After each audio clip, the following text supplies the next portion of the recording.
সারা বিশ্বের দৃষ্টি কিন্তু আজ ইসলামাবাদে। সেখানে একটা হাই ভোল্টেজ বৈঠক চলছে যুক্তরাষ্ট্র এবং ইরানের মধ্যে।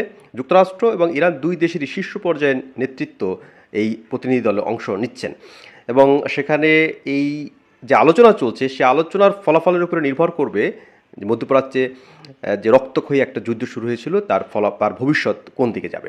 যুক্তরাষ্ট্রের পক্ষ থেকে এই আলোচনায় নেতৃত্ব দিচ্ছেন দেশটির ভাইস প্রেসিডেন্ট জেডি ভ্যান্স, সঙ্গে আছেন স্টিভ উইটকফ যিনি প্রেসিডেন্ট ট্রাম্পের উপদেষ্টা, এবং ট্রাম্পের জামাতা জ্যারেড কুশনার।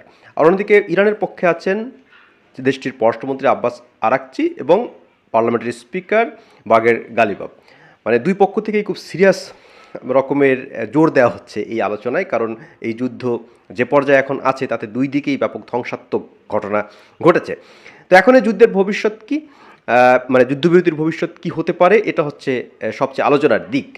তবে এই আলোচনায় ইরান স্পষ্টই এগিয়ে আছে এবং তাদের যে 10 দফা পয়েন্ট ছিল বা শর্ত ছিল সেই শর্তের উপরেই কিন্তু ভিত্তি করে আলোচনা চলছে, অর্থাৎ ট্রাম্প প্রশাসন বা যুক্তরাষ্ট্র পিছু হটেছে আগেই।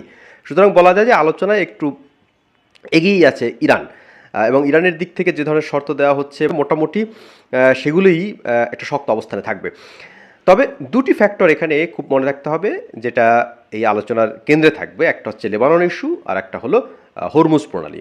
লেবানন ইস্যু যদি বলি, সেখানে এই যুদ্ধবিরতি 10 দফা যুদ্ধবিরতি চুক্তির অন্যতম একটা হচ্ছে লেবাননেও হামলা বন্ধ করতে হবে, এবং ইরান বলছে তাদের যে মিত্র শক্তি হিজবুল্লাহ, হুতি কিংবা ইরানের যে ইরাকে যে তাদের যে বিভিন্ন গোষ্ঠী আছে, মিলিশিয়া গোষ্ঠী আছে, তাদের সমর্থক সবার উপরে হামলা বন্ধ করতে হবে, সামরিক অভিযান বন্ধ করতে হবে।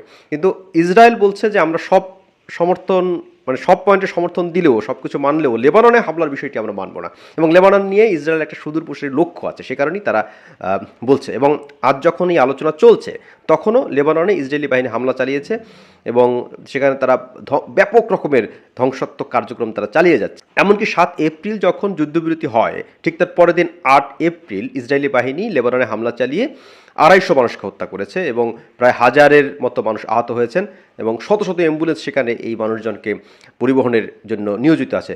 এমনকি এই যে অ্যাম্বুলেন্স, মানে আহত নিহত বাহী যে অ্যাম্বুলেন্স, সেই অ্যাম্বুলেন্সের উপরও ইসরায়েলি বাহিনী হামলা চালিয়েছে। তো এই হচ্ছে সেখানকার বাস্তবতা। মানে লেবাননকে নিয়ে ইসরায়েলের যারা সুদূরপ্রসারী লক্ষ্য, সেখানে হিজবুল্লাহ নিধনের নামে তারা মূলত লেবাননের একটা অংশ, বিশেষ করে দক্ষিণাঞ্চল তারা দখল করতে চায়, এবং সেখানে ইতিমধ্যে একটা বড় অংশ তারা দখল করে নিয়েছে। ইসরায়েল এই জায়গায় ছাড় দেবে কিনা, এটা একটা বড় প্রশ্ন।